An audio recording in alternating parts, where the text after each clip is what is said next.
हमारे उलमाए कराम ने हमसे कहा है कि शादी के कुछ फवायद इस्लाह मुआशरा के ज़िम्न में आप बयान कर दीजिएगा, इंशाअल्लाह वही बयान करूंगा।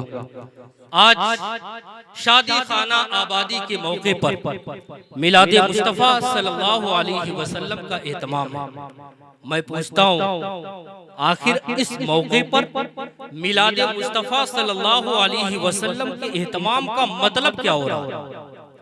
इस मौके पर जहां सुन्नत मुस्तफ़ा की अदायगी होने वाली है, महफिल मिलाद मुस्तफ़ा सल्लल्लाहु अलैहि वसल्लम मनाने का मतलब क्या है?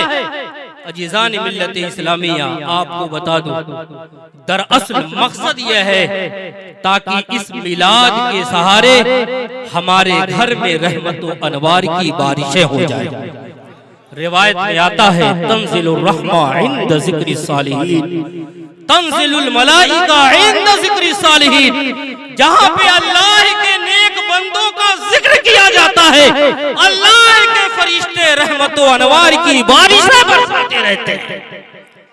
तो रहमत व अनवार समेटने के लिए महफिल मिलाद मुस्तफ़ा का एहतमाम होता है।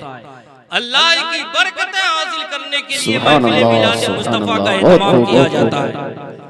यहीं पे रुक करके आपके ज़हन में अगर कुछ वसवसे आ रहे हो या आपने कुछ इस तरह की बातें सुनी हो तो मैं आपको बता दूं, आजकल हमारी जमात में कुछ ऐसे टोपी वाले भी दिखेंगे आपको, जो देखने में तो मुसलमान नजर आएंगे, लेकिन अकीदे और ईमान को टटोले तो ईमान और अकीदे से बिल्कुल खाली नजर आते हैं। कहते हैं कि अल्लाह की बरकत ही जब समेटनी है तो मिलाद मुस्तफ़ा करके समेटने का क्या मतलब? इसके अलावा भी बहुत सारी चीजें हैं जिससे अल्लाह की बरकतें समेटी जा सकती हैं, अल्लाह की रहमतें समेटी जा सकती हैं। मिसाल के तौर पर इस मौके पे आप अपने घर में कुरान मुकद्दस की तिलावत कर लें, अल्लाह की रहमतें नाज़िल हो जाएंगी। हमारे उलमाए कराम बैठे हुए हैं, आप पूछ सकते हैं, आप अपने घर में जिक्र व अज़कार कर ले, अल्लाह की रहमतें और बरकतें नाज़िल हो जाएंगी। आप अपने घर में बैठ करके नवाफिल मुस्तहब्बात का एहतमाम कर ले, अल्लाह की रहमतें और बरकतें नाज़िल हो जाएंगी। लेकिन सिर्फ महफिल मिलाद से ऐसे मौके पर बरकतें समेटने का मतलब क्या होता है? लोग एतराज करते हैं, अपने अकीदे को आप सलामती दे। गौर से सुने, मैं आपको बताना चाहता हूँ कि शादी के मौके पर मिलाद मुस्तफ़ा के जरिए ही रहमत और बरकत क्यों समेटी जाती है? दरअसल वजह यह है कि हम अपने घर में कुरान मुकद्दस की तिलावत करेंगे, हाँ जरूर अल्लाह की रहमतें नाजिल होंगी, हाँ जरूर अल्लाह की बरकतें नाजिल होगी। हम अपने घर में जिक्र अज़कार करेंगे, जरूर अल्लाह की बरकतें रहमतें नाजिल होंगी। हम अपने घर में कार्य खैर करेंगे, जरूर अल्लाह की रहमतें और बरकतें नाजिल होंगी। हम अपने घर में नवाफिल व मुस्तहब्बात का एहतमाम करेंगे, जरूर अल्लाह की रहमतें और बरकतें नाजिल होंगी। लेकिन सुनो सुनो, इन सब से सिर्फ अल्लाह की रहमतें नाजिल होंगी। लेकिन महफिल मिलाद मुस्तफ़ा का फायदा यह होगा कि सिर्फ अल्लाह की रहमत नाजिल नहीं होगी, सिर्फ अल्लाह की बरकत नाजिल नहीं होगी, बल्कि जहां रहमत और अनवार नाजिल होंगे वही मुस्तफ़ा करीम की जलवागरी भी। इसीलिए एक शायर ने कहा था, सुना है आप हर आशिक के घर तशरीफ लाते हैं, कभी मेरे भी घर हो जाए चरागा यार। तो एक काम करने से डबल फायदा, मिलाद मुस्तफ़ा का एहतमाम भी, रहमत व अनवार हासिल भी, और साथ ही साथ महफिल मिलाद के जरिए हमारे घरों में नबी पाक सल्लल्लाहु अलैहि वसल्लम की जलवागरी भी हो जाया करती है। इसलिए हम आज की शब में खुसूसियत के साथ मिलाद मुस्तफ़ा सल्लल्लाहु अलैहि वसल्लम का एहतमाम किया करते हैं। समझ रहे हैं ना हमारी बात आप? निकाह के फवाइद कितने हैं, निकाह की फजीलतें कितनी है, बहुत सारी बातें आपने समाज फरमा ली। एक एक बात आप नोट करते चलें। निकाह का सबसे बड़ा फायदा यह है कि सुन्नत मुस्तफ़ा सल्लल्लाहु अलैहि वसल्लम की अदायगी है। आकाए करीम सल्लल्लाहु अलैहि वसल्लम की सुन्नत की अदायगी है। यहीं पे रुक करके इस्लाह माशरा के ज़िम्न में आपको बताना चाहूंगा कि सुन्नत की अदायगी किस तरह से करनी चाहिए। आप इस पे गौर करें तो आज हमारे मुआशरे में शादी के मौके पर जो बेहयाई फैली है, यकीनन उस पे लगाम लग सकता है। हम जब सुन्नत अदा करते हैं, फर्ज नमाजों से पहले जो नमाज पढ़ते हैं वो भी सुन्नत की अदायगी है। जरा बताओ क्या बेहयाई के साथ मस्जिद में उस सुन्नत की अदायगी होती है? नहीं, बेहयाई के साथ नहीं होती। इसके अलावा हम रोजमर्रा की चीजों में दाहिने हाथ से खाते पीते हैं, सुन्नत की अदायगी होती है। मिसवाक करते हैं, सुन्नत की अदायगी है। आंखों में सुरमा लगाते हैं, सुन्नत की अदायगी है। अमामा शरीफ बांधते हैं, सुन्नत की अदायगी है। क्या ये सुन्नत की अदायगी हम बेहयाई के तौर पे करते हैं? नहीं, बेहयाई के साथ नहीं, लेकिन बल्कि बड़े एहतमाम के साथ करते हैं। मुसलमानों, मैं आपके दिल से पूछना चाहता हूँ, बकिया जितने सुनन है सारी सुन्नतों की अदायगी जब हम एहतमाम के साथ करते हैं, तो आखिर शादी के मौके पर सुन्नत की अदायगी क्यों हम बेहयाई के साथ करते हैं? हमें सोचने की जरूरत है। मुस्तफा की ये सुन्नत वही अहमियत रखती है जो दूसरी सुन्नतें अहमियत रखती हैं। तो जिस तरह हम दूसरे सुन्नत की अहमियत रखते हैं, उसी तरीके से इस सुन्नत को भी हमको अहमियत देने की जरूरत है। एक फायदा सुन्नत का यह है। एक दूसरा फायदा नस्ल इंसानी की तरक्की, नस्ल इंसानी की बका। अगर शादियां ना हो तो नस्ल इंसानी की तरक्की न हो पाए। आप बखूबी इससे वाकिफ हैं। एक और फायदा सुन्नत मुस्तफा यानी शादी और निकाह का एक सबसे बड़ा जो फायदा यह है कि इंसान जब शादी करता है तो वो ईमान अपना मुकम्मल कर लिया करता है। ये शादी का सबसे बड़ा फायदा है। आप दुनिया में है, बहुत सारे मज़ाहिब को देखते होंगे, बहुत सारे अदियान और मिलल को आप देखते होंगे, लेकिन शादी का जो मफहूम और तसव्वुर इस्लाम ने पेश किया है, कसम खुदा की वो मफहूम और तसव्वुर किसी और मजहब में नहीं मिलता है।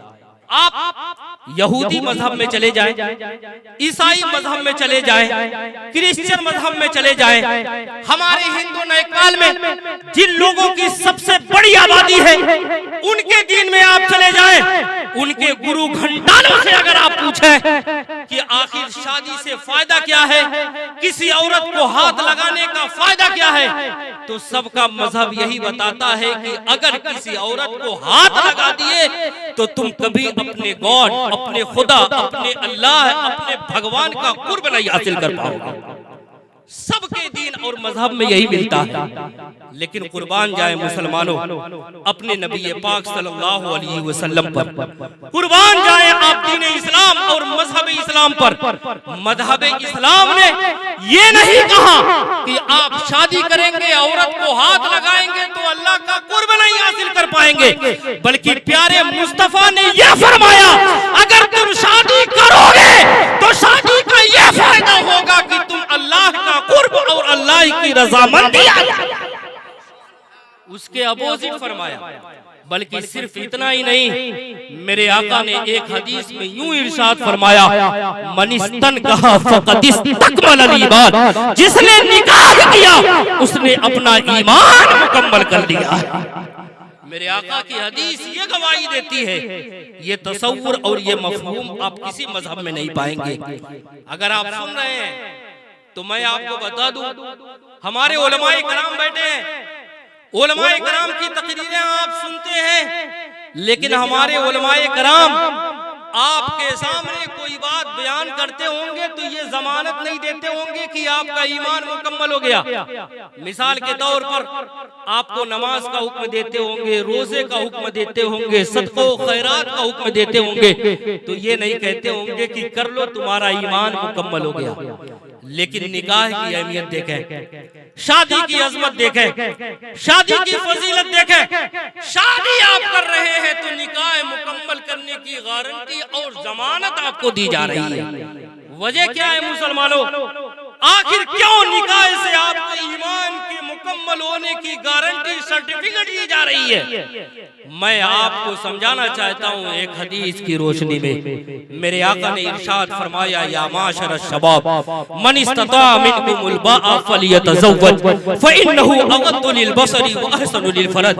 आका इरशाद फरमाते हैं, ऐ नौजवानों की जमात सुनो सुनो, अगर तुम अपनी औरतों की अखराजात को बर्दाश्त कर सकते हो, औरतों की बोझ को बर्दाश्त कर सकते हो, उनकी जरूरतों की तकमील कर सकते हो, तुम शादियां करो। शादी का फायदा यह होगा, जो तुम्हारी नजर शादी से पहले इधर उधर भटक रही थी, जो तुम्हारी नजर शादी से पहले बेहियाइयों का इर्तिकाब कर रही थी, अब शादी का फायदा यह होगा कि तुम्हारी नजरों की हिफाजत हो जाएगी। ओ शर्मगाह, जो नफ्से शैतान अम्मारा करता है, वो शैतान भटकाता रहता है, शादी से पहले गुनाहों में मुलव्विस थे, शादी से पहले बदकारियों में मुलव्विस थे, लेकिन जब शादी हो जाती है तो अब तुम्हारे शर्मगाह की भी हिफाजत हो जाती है। गोया मेरे मुस्तफा करीम ने इस हदीस में इरशाद फरमाया, शादी का फायदा यह है कि इंसान की नजरों की हिफाजत भी होती है, शर्मगाह की हिफाजत भी हो जाया करती है।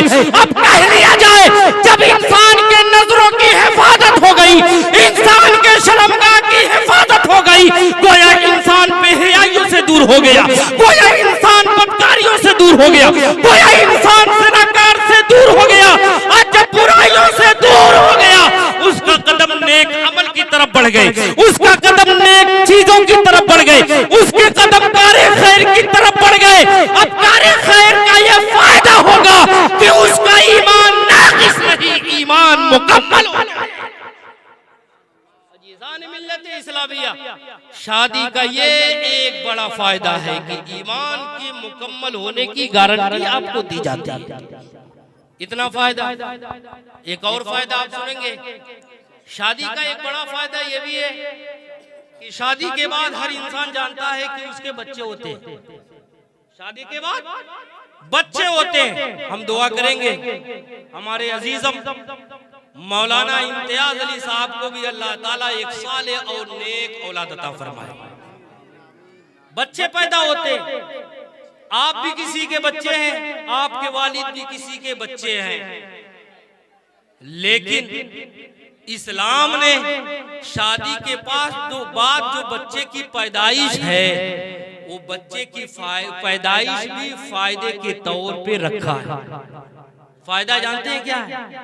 शादी करेंगे, शादी के बाद बच्चा पैदा होगा, एक न एक दिन आप कब्र में चले जाएंगे, दुनिया से चले जाएंगे। अब जब कब्र में चले जाएंगे तो आपके नाम आमाल में किसी सवाब का इजाफा नहीं होगा। एक मशहूर हदीस है, मेरे आकाए करीम सल्लल्लाहु अलैहि वसल्लम ने इरशाद फरमाया है, इदा मातल इंसान इनक़ता अमलुहु इल्ला मिन सलाह। इंसान मर जाते हैं तो अब उनके अमल का सिलसिला खत्म हो जाया करता है, लेकिन तीन चीजें हैं जिससे इंसान को फायदा मिलता है कब्र में जाने के बाद में। सदक़े जारिया है, इल्म नाफ़े है, और वलदे साले।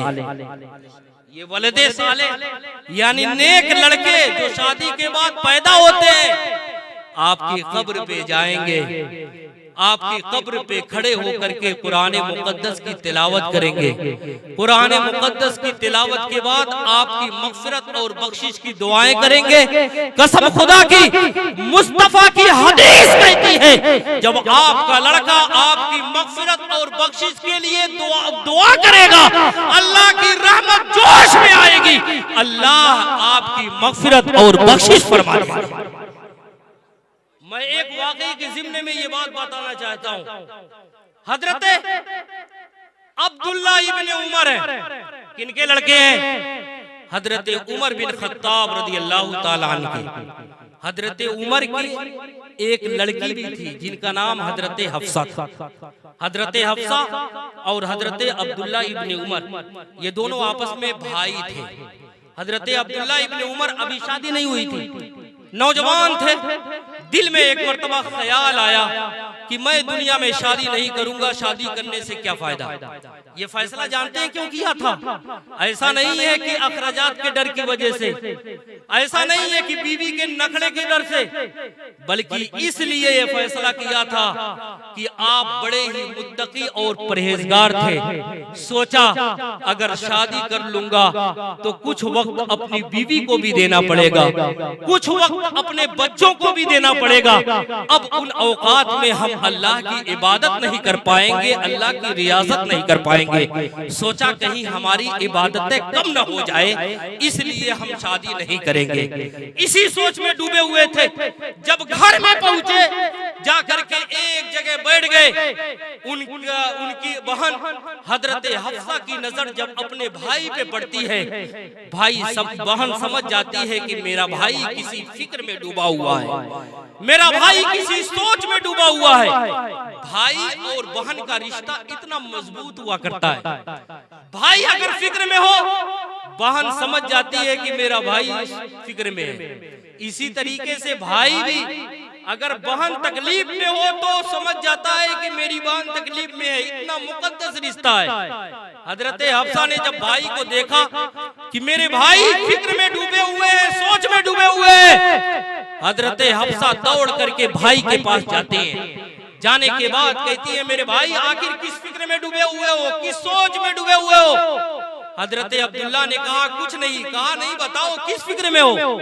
हजरत अब्दुल्ला ने कहा बहन मामला यह है कि मैं दुनिया में अल्लाह की इबादतें करता हूँ, अल्लाह की रियासतें करता हूँ, परहेजगारी करता हूँ, लेकिन मैंने सोचा है कि अगर शादी कर लूंगा तो कुछ वक्त बीवी को देना पड़ेगा, बच्चे होंगे उनको भी देना पड़ेगा, उनकी जरूरतों के लिए कस्बे माश में भी मशगूल होना पड़ेगा। आखिर इसमें हम अल्लाह की इबादत नहीं कर पाएंगे तो हमारी इबादतों में कमी हो जाएगी, इसलिए हम शादी नहीं करेंगे, ये हमने सोच रखा है।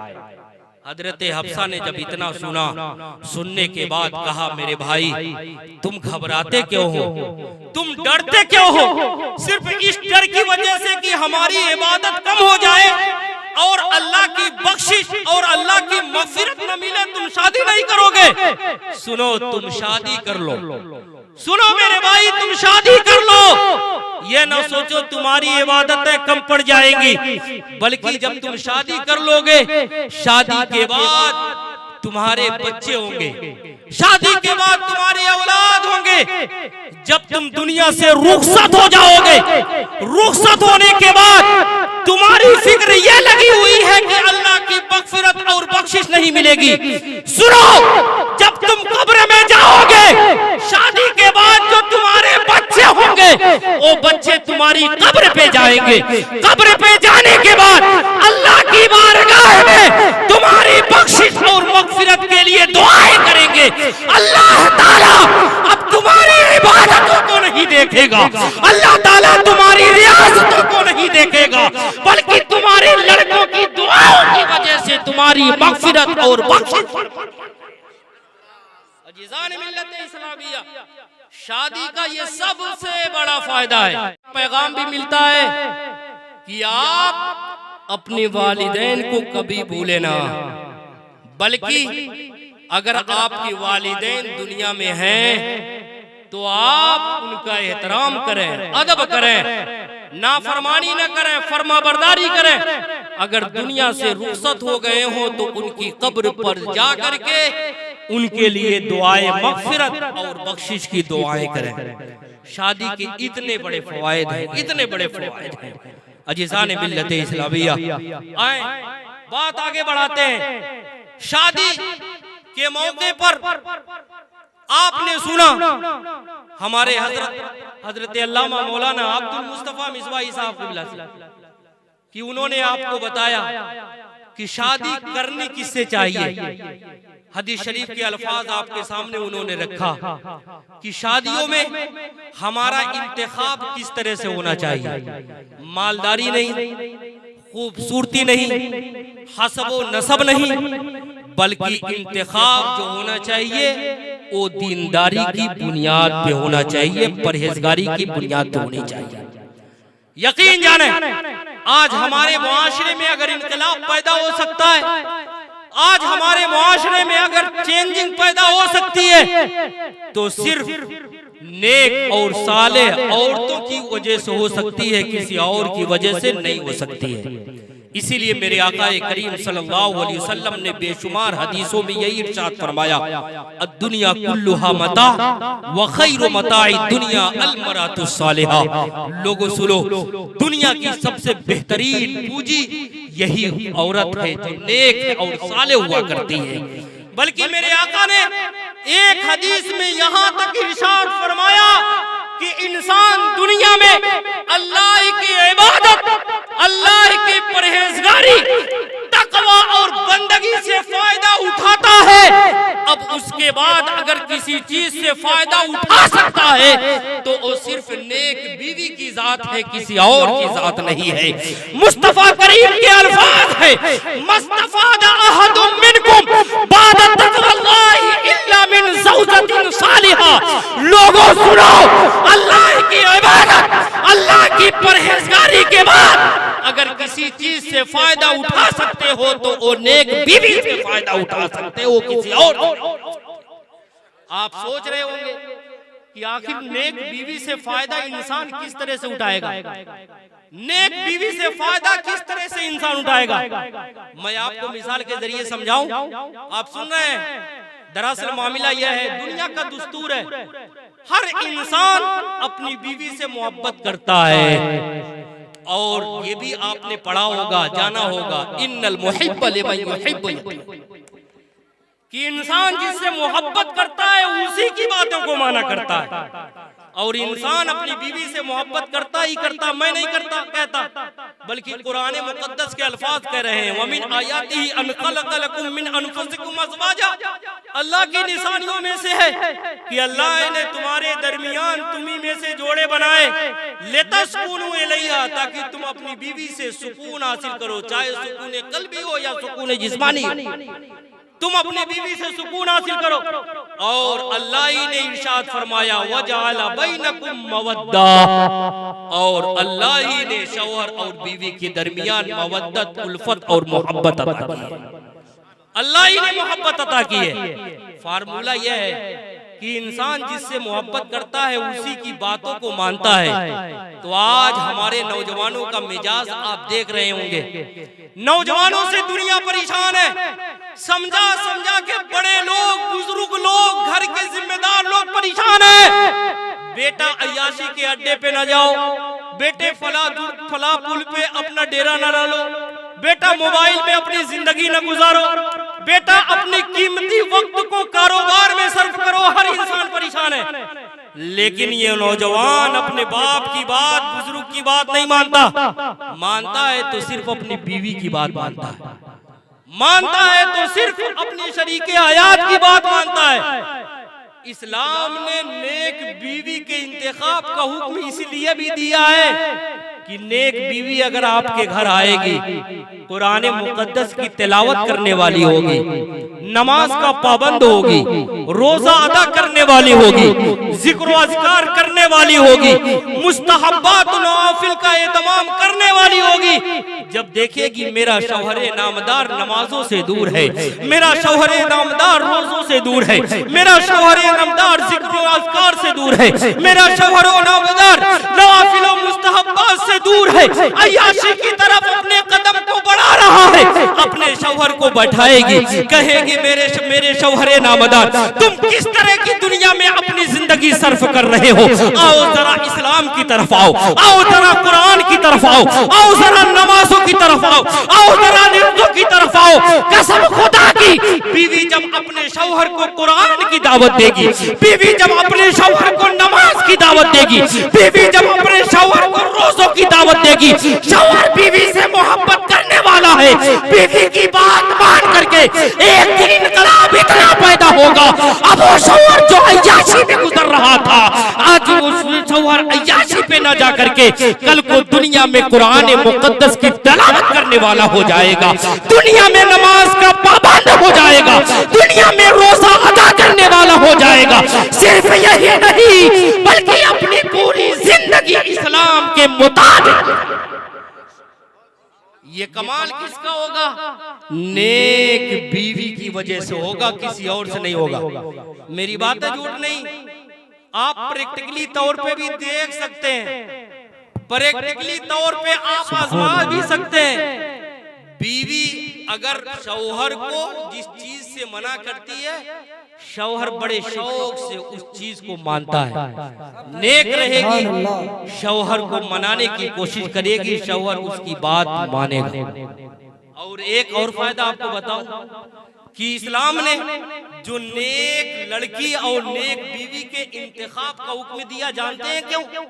इसलिए कि शादी के बाद जब आपके बच्चे पैदा होंगे तो आप तो कस्बे माश में जुड़ जाएंगे, कहीं आप काठमांडू जाएंगे, वहां जा करके रिस्क हासिल करेंगे, कहीं आप इंडिया में या किसी और मुल्क में चले जाएंगे, जा करके आप रिस्क हासिल करेंगे। अब आपके जो बच्चे होंगे, उन बच्चों की परवरिश और तरबियत की जिम्मेदारी किसकी होगी?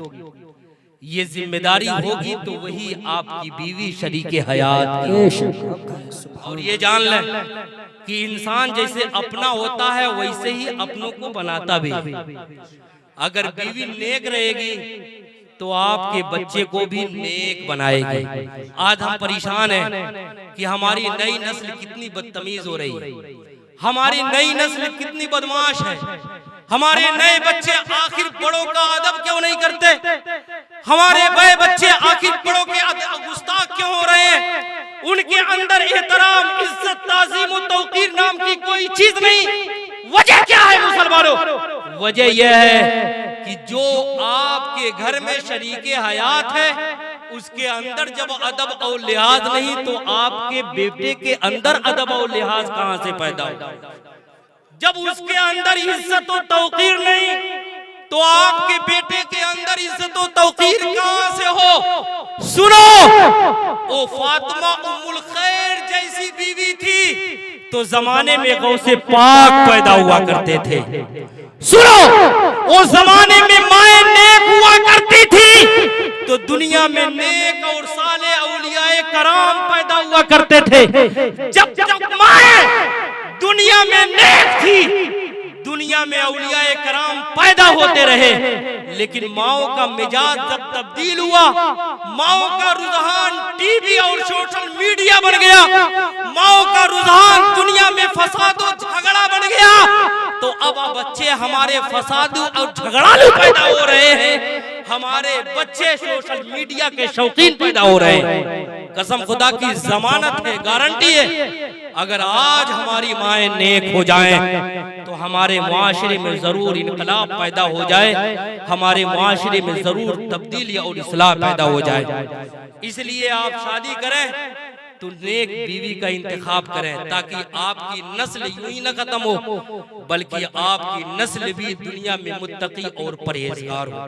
अजीजान मिल्लत इस्लामिया, एक फायदा और आपको बता दूं कि आखिर इस्लाम ने नेक बीवी, साले बीवी इख्तियार, इंतखाब करने का हुक्म क्यों दिया? वजह जानते हैं?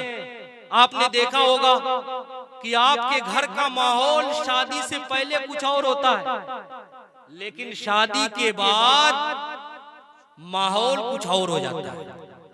काहे को हो जाता है? आपने गौर किया कभी? मैं आपको बताऊं, दरअसल वजह यह है कि आपके घर का जो माहौल पहले उल्फतो मोहब्बत में परवान चढ़ता था। मामला यह था कि एक भाई अपने भाई पे जाने लुटाया करता था, एक भाई अपने भाई के लिए सब कुछ करने को तैयार होता था, एक भाई अपनी बहन की मोहब्बत में उसकी जो कुछ ख्वाहिशें हैं सारी ख्वाहिशों की तकमील करता हुआ नजर आता था। एक भाई जेब में घर में फूटी कौड़ी भी ना हो, लेकिन प्यारी बहन अगर कह दे कि मेरे भाई मुझे ये चाहिए तो भाई उसको पूरी करता हुआ नजर आता था।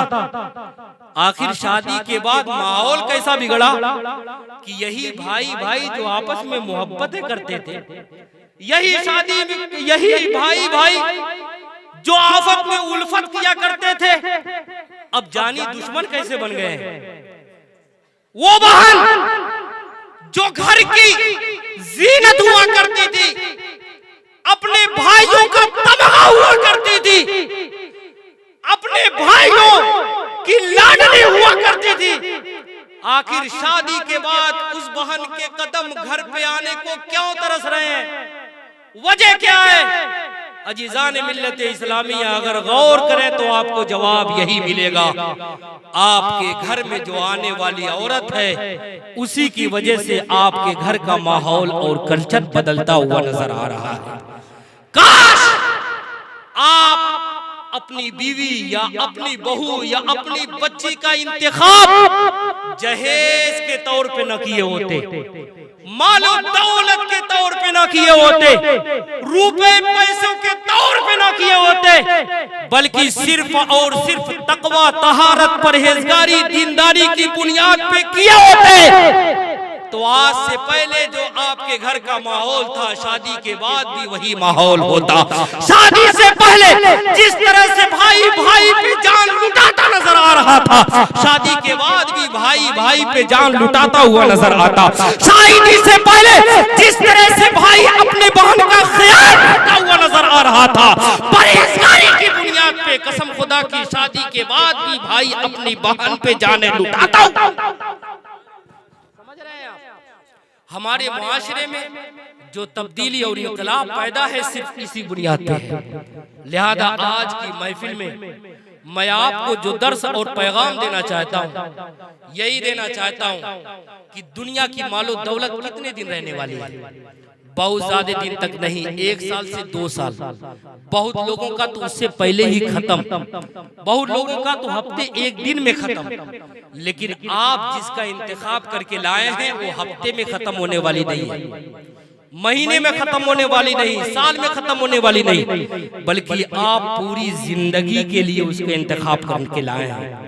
लिहाजा आप रुपए पैसे मालो दौलत को अहमियत न दें, बल्कि उसको अहमियत दें जिसको आप पूरी जिंदगी के लिए लाए हैं। आप तकवा परहेजगारी दयानतदारी के तौर पर आप उसको लेकर के आए ताकि आपके घर का माहौल बेहतर रहे, आपके घर का कल्चर बेहतर रहे। एक चीज और आपको बता दूं, आज हमारे मुआशरे में आखिरी बार हमारे मौलाना अमानुल्लाह साहब कुबला, जिनको आप अच्छी तरह से जानते हैं, मेरे यहाँ आने से पहले ही इन्होंने कह दिया हजरत वक्त बहुत कम है, थोड़ा सा बोल करके खत्म।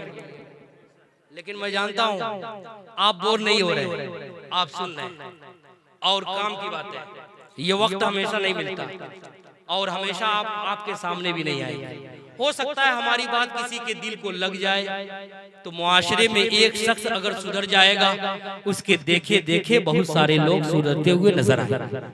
हमारे मुआशरे में आप देखें, एक पॉइंट की चीज आखिरी बात बयान करके रुखसत हो रहा हूं। पहले हमारे वहां बच्चियों की शादी कैसे होती थी, यूं ही हो जाया करती थी। लड़के वाले कुछ भी नहीं देखते थे कि लड़की में क्या है क्या नहीं है, बस हस्बो नसब को देख लिया, हाँ खानदान अच्छा है, शादी कर ली। लेकिन जमाना जहां थोड़ा सा तरक्की किया, अब लोग लड़की में सबसे पहले ये देखते हैं पढ़ी कहां, लिखी कहां तक है, तालीम कितना हासिल किया है। यही वजह है कि अपनी बेटियों को लोग फर्जी मार्कशीटें भी दिलवा देते हैं ताकि लड़के वाले आएंगे तो कह देंगे मेरी बेटी इंटर पास की है, मेरी बेटी बीए पास की है, मेरी बेटी एमए पास की है, ग्रेजुएशन है। आज हमारे मुआशरे में ये रिवाज है कि जिसकी भी शादी लगती है सबसे पहले उसके इल्म और उसके एजुकेशन के बारे में सवाल होता है। मैं पूछना चाहता हूँ आखिर ये रिवाज पकड़ा कैसे? आखिर हमारे मुआशरे में ये रिवाज पकड़ा कैसे? आप यही कहेंगे कि एक ने पूछ लिया, दूसरे ने पूछ लिया, तीसरे ने पूछ लिया, चौथे ने पूछ लिया, अब ये रिवाज पकड़ लिया, हर कोई यही पूछ रहा है। अजीज़ान मिल्लत इस्लामिया, जब एक के पूछने के बाद दूसरा पूछ रहा है, दूसरे के पूछने के बाद तीसरा पूछ रहा है, तीसरे के पूछने के बाद चौथा पूछ रहा है, चौथे के पूछने के बाद पांचवा पूछ रहा है। अब इसी तरीके से हिंदू नेपाल के समाज और मुआशरे में यह आम होता गया कि लोग सबसे पहले लड़कियों में तालीम की फरमाइश करते हैं, लोग सबसे पहले एजुकेशन की फरमाइश करते हैं। मैं कहता हूँ मुसलमान अपने कल्चर को बदलो, अपने माहौल को बदलो। अब लड़कियों के इंतखाब में एजुकेशन का सवाल न करो, अब लड़कियों के इंतखाब में तालीम का सवाल न करो, बल्कि लड़कियों के इंतखाब में दीनदारी का सवाल किया करो, लड़कियों के इंतखाब में परहेजगारी का सवाल किया करो। कसम खुदा की, एक अगर सवाल करेगा, कल को दूसरा भी सवाल करता हुआ नजर आएगा, तीसरा भी सवाल करता हुआ नजर आएगा, चौथा भी सवाल करते हुए नजर आएगा। इस तरह से ये कल्चर माहौल आम हो जाएगा। दुनिया में लोग तालीम को छोड़ करके दीनदारी को फौकियत देंगे। जब दीनदारी को फौकियत देंगे, हमारा मुआशरा बर्बाद नहीं बल्कि मुआशरे में इनकलाब। सुभान अल्लाह, नारे तकबीर, नारे रिसालत। समझ रहे हैं? न हो माहौल से मायूस, दुनिया खुद बना अपनी नई कश्ती, नहीं आदि नया तूफान पैदा कर। दूसरों को छोड़िए, अपनी कश्ती को संवारने की कोशिश कीजिए, खुद माहौल बनाने की कोशिश कीजिए। बड़े अफसोस के साथ कहा जाता है कि हमारे वहाँ कोई ऐसी तंजीम या कोई मिल्ली और कौमी ऐसी चीज नहीं है जिसके बैनर तले हम मुसलमानों पे कंट्रोल कर सकते हैं, उनके वहाँ की बुराई खत्म कर सकते हैं। सुने, अगर बुराई खत्म करनी है तो इनफरादी तौर पर, फर्दी तौर पर आप अपने घरों से खत्म करें, आप अपने घरों से खत्म करेंगे। हमारा हिंदू नेपाल नक्काली में मशहूर है। आपका देखी देखा दूसरा भी खत्म करेगा, तीसरा भी खत्म करेगा। इसी तरीके से मुआशरे में इस्लाह और दीनदारी पैदा हो जाएगी।